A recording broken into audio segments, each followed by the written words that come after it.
Welcome to an episode of North Country Masters. Brought to you by DePrinzio's Kitchen in Clayton, New York.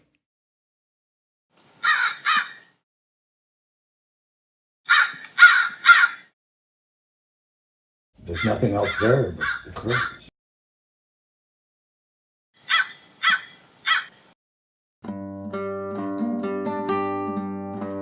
Take the winter off. That winter I made a crow. First in 99 and finished the last one in 2001. 3 crows initially. That's what started me on larger stuff.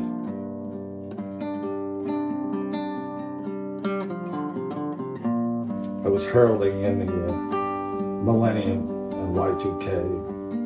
They were heralds of change, big change. Preserved them to be whimsical in a sense.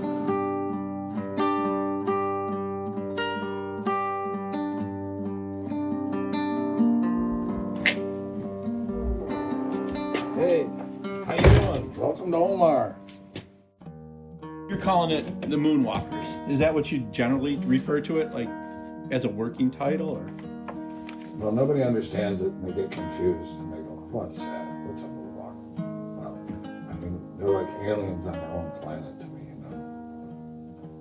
It seems that they're not like us, and yet you recognize your humanity in them.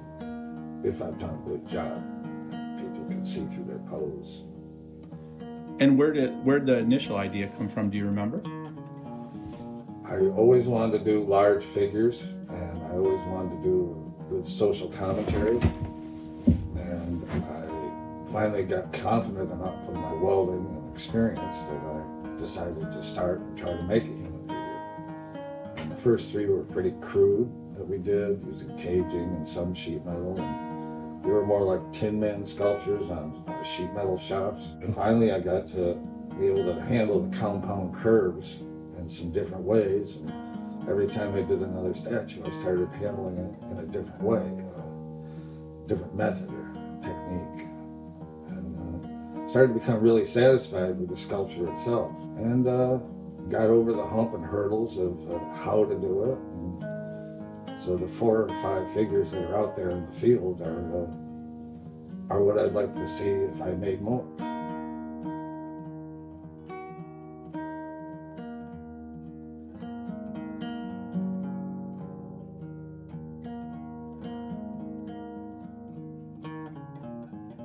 Thomas, the open air therapy sculpture over there, I knew Thomas in St. Thomas, Virgin Islands, and his name was Thomas.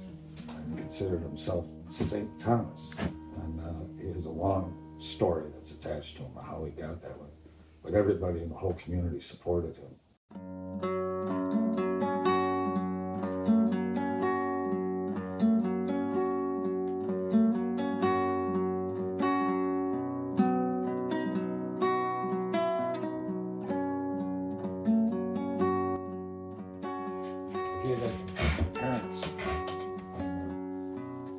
It's a great way to preserve your sculpture. You give it to your parents, and when they all die, you take it back to them for you. My mom gets lots of stuff.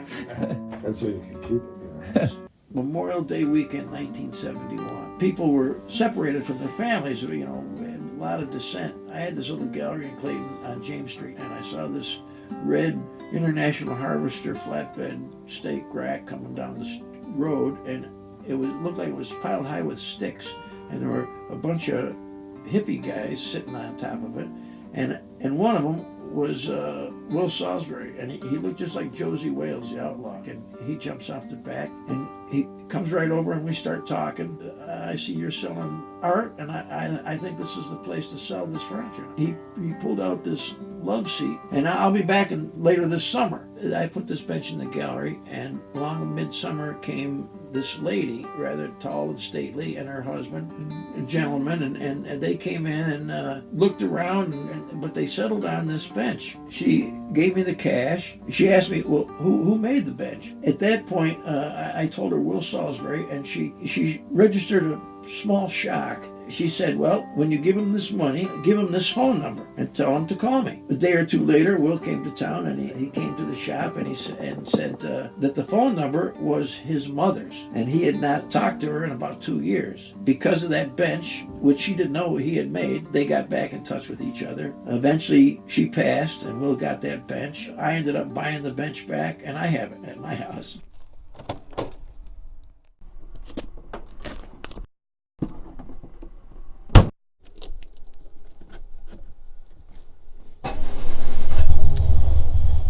Child of a very supportive family after World War II, and times were pretty easy right now.